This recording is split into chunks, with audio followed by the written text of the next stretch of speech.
నమస్తే 9 TV news కి స్వాగతం. ముందుగా బులెటిన్ లో హెడ్లైన్స్.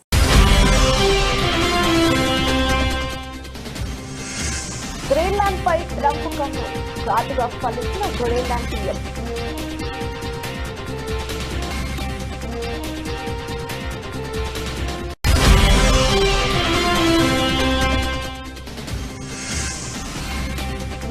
మనాలిలో భారీగా హిమపాతం, చిక్కుకుపోయిన 1000కి పైగా వాహనాలు.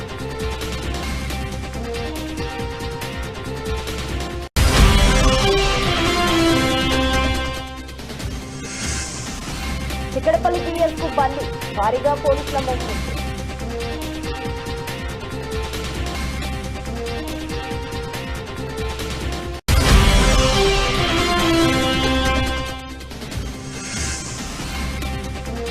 నేడు ఢిల్లీకి చంద్రబాబు నాయుడు పలువురు కేంద్ర మంత్రులతో భేటీ కానున్న ఏపీ సీఎం.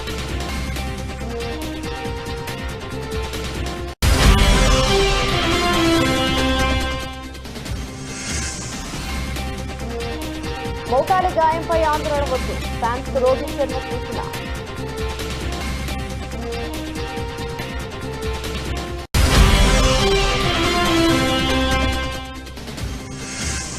మళ్లీ ఒకే చోట విజయ్ దేవరకొండ, రష్మిక వెకేషన్ ఎంజాయ్ చేస్తున్న స్టార్.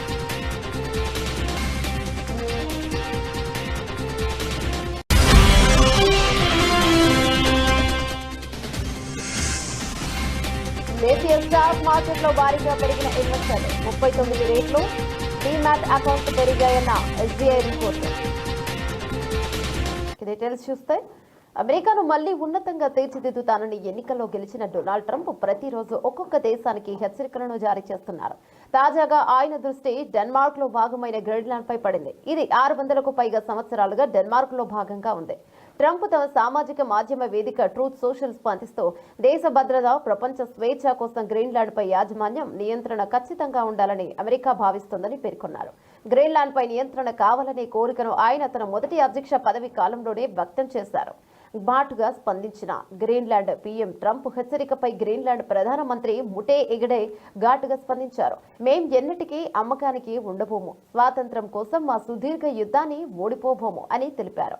పనామా ప్రెసిడెంట్ ఘాటు జవాబు, పనామా కాలువ గుండా వెళ్తున్న అమెరికా నౌకలకు భారీగా ఫీజులు వసూలు చేస్తున్నారని, దానిని తిరిగి తమకు అప్పగించాలని ట్రంప్ చేసిన హెచ్చరికలపై Panama president Jose Raul Mulino ఘాటుగా స్పందించారు. పనామా కాలువలో ప్రతి చదరపు మీటర్ పనామాకే చెందుతోందని స్పష్టం చేశారు. ట్రంప్ వ్యాఖ్యలు తమ సార్వభౌమాధికారాన్ని కించపరచడమేనని మండిపడ్డారు.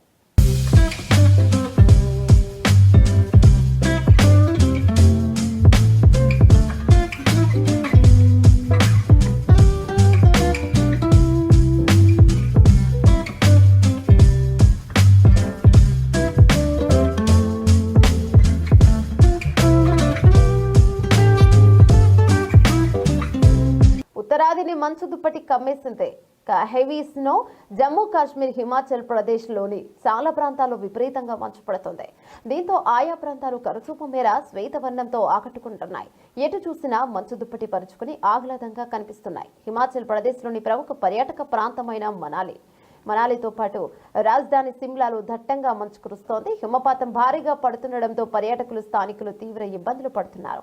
విపరీతమైన మంచు కారణంగా రోహతంగ్లోని సోలాంగ్ అటల్ టన్నెల్ మధ్య సోమవారం రాత్రి దాదాపు 1000కి పైగా వాహనాలు చిక్కుకుపోయాయి. దట్టంగా మంచు కురుస్తుండటంతో ముందు వాహనాలు కనిపించని పరిస్థితి. దీంతో ఆ మార్గంలో భారీగా ట్రాఫిక్ జామ్ ఏర్పడింది. సమాచారం అందుకున్న పోలీసులు వెంటనే అక్కడికి చేరుకుని సహాయక చర్యలను చేపట్టారు. 700 మందికి పైగా పర్యాటకులను సురక్షితంగా ప్రాంతాలకు తరలించారు. కాగా క్రిస్మస్, నూతన సంవత్సరం నేపథ్యంలోనే డిసెంబర్ చివరి వారంలో మనాలి, సిమ్లాకు పర్యాటకులు పోటెత్తుతుంటారు. ఆహ్లాదకరమైన వాతావరణంలో నూతన ఏడాదికి స్వాగతం పలికేందుకు దేశ నలుమూలల నుంచి భారీగా తరలివస్తుంటారు. దీంతో ఆయా ప్రాంతాలని పర్యాటకులతో కిటకిటలాడుతుంటారు. గత కొద్ది రోజులుగా 1000 సంఖ్యలో వాహనాలు మనాలి, సిమ్లాకు వచ్చినట్లు అధికారులు తెలిపారు. మరోవైపు భారీగా మంచు పడుతుండటంతో రాష్ట్రంలోని పలు రోడ్లను అధికారులు తాత్కాలికంగా మూసివేశారు. जहाँ मर्जी से गाड़ियाँ होती हैं।